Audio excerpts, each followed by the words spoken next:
This is a very important video if you are in HVAC, roofing, solar, or pretty much any other home improvement business. And this is related to how to get the most out of your ad spend slash how to lower your cost per lead, or your cost per, estimate, basically. The biggest problem a lot of roofers and people in solar and HVAC run into is that ads can get very pricey if you don't have the right strategies in place to ensure that you're not spending too much on ads. Whether it's Google ads or Facebook ads, you really want to have a dialed in process to make sure that your cost per lead doesn't get too crazy. Because if your competitor is basically getting higher quality leads than you, and they're getting them for cheaper, they essentially have a lot more leverage over you. Because I mean, getting a client for them is cheaper. They're more profitable essentially if you guys have basically the same service. So right here, I have a diagram where I'm going to break down kind of a process for you to get the most out of your ad spend. So we know that, it starts with the ad. It starts with getting attention from the homeowner that you're going for. Um, But the thing about the ads, the conversion process starts here when it comes to, um, let me backtrack. The process starts here when it comes to spending less and getting more out of your ads. So what you need to do is to make sure that you are testing different types of ads, different creatives, right? Test AI video creatives. Um, this is a really cool thing where you can literally get real looking people to do the ad for you, but it's AI. Pretty cool. Test image creatives. Test you talking to the camera about your service. Also test different ad copies as well. You want to test as much as possible to get as much data as possible into about what people are essentially going for, right? What interests them essentially. So that's what you want to do. First, you want to start off with testing. And then as you test, you'll notice that some ads are getting more clicks, some ads are getting more, maybe engagement, some ads are getting more conversions. And then from there, you double down on what works. It's really that simple to start off. But it doesn't just end there. There's more to this process. And that has to do with testing your calls to action. Where's the person going to once they end up, clicking your ad? Now, the biggest mistake people make, solar, roofers, HVAC, is that they just test like one call to action. It's like, okay, come to our website and then sign up for a free estimate. First of all, there's not really an offer there that's that enticing. You want to dial in your offer. But at the same time as well, you want to test different calls to action.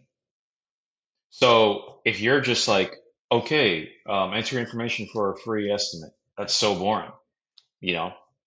Especially if you're in a very competitive marketplace, people people have seen that a million times. You have to get a little bit more creative with what you're offering to perk people's ears up. So test different calls to action, just like how you tested the ads to see what people resonate with more. And it's very easy to just go for the sale initially, but sometimes it's not necessarily the best route to go. Sometimes you want to do ads where you're educating people, and that's your goal. Because once they're educated, they want to learn more about your service after that. So when we talk about calls to action, you know, a lead magnet where there's a lot of education can go a long way. 10 ways to maintain your roof DIY by doing it yourself. That's like an example. Um, 3 ways to five steps to finding the best HVAC company for your home. That's simple. Homeowners are curious about this stuff. The right people will click on it, go through it, and then from there, before they even get that document, though, you should be capturing their information. And then once you have their information, you can market to them through emails, through text messaging, and such. You could ask, hey, we saw that you were interested in our asset that we advertised. Do you have any questions about your roof, or do you have any questions about your AC? Things like that.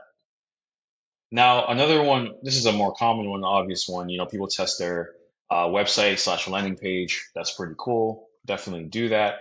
But even that can have different things you can test, different headlines you can test, different calls to action you can test. Adding a video or not adding a video to your landing page, where to add your calendar. Should you make it a funnel where maybe you capture information first and then they watch your video and then they schedule a meeting with you and then an agent calls and pre-qualifies them for that meeting? Or maybe they go to your website, they enter their information right then and there. You have an AI caller calling them up to qualify them. So there's a lot of testing there. Another thing with calls to action is, of course, forms, right? Simple platform forms like Google Forms, Facebook Forms that you add as a call to action. But even this as well, you can test different, you can collect different pieces of information to qualify people on these forms. And then from there, you can, at the end of the form, you can have a link to go to a page where maybe you're talking about past clients that were happy, right? Where that lead can go through your testimonials, learn a bit about your company, see the ROI of things, and then from there they can book a time. Let's say they don't book a time, well, you have an AI agent that calls up the lead to book them in for a time. So there's so many ways to effectively market, but if you're just being a one-trick pony and you're just like, okay, let me run some ads, let me just put my homepage as the call to action, you know, it's no wonder that your cost per lead is going to just skyrocket up. It's going to be so expensive to advertise, and it doesn't have to be as expensive as you might think. Now, with all of these, calls to action, we go down here to, and I've alluded to this, a lead nurturing system. It's just so important to have a lead nurturing system in place. Text, calling, email, you got to have these systems in place. If you don't, you're losing out on so many leads because just because someone doesn't buy now, that doesn't mean they won't buy 2 months from now, 6 months from now, a year from now. Especially for long-term leads in your database, reach out to them once a month in an automated way. This can make you so confident that not only are new people coming into your business in terms of interest, but you have all these people that you've marketed to in the past that are still, you're still being top of mind. So when they're like, oh, this thing broke in the house, or oh, I need a repair, or oh, I need a new roof, people just go with the first thing that pops in mind.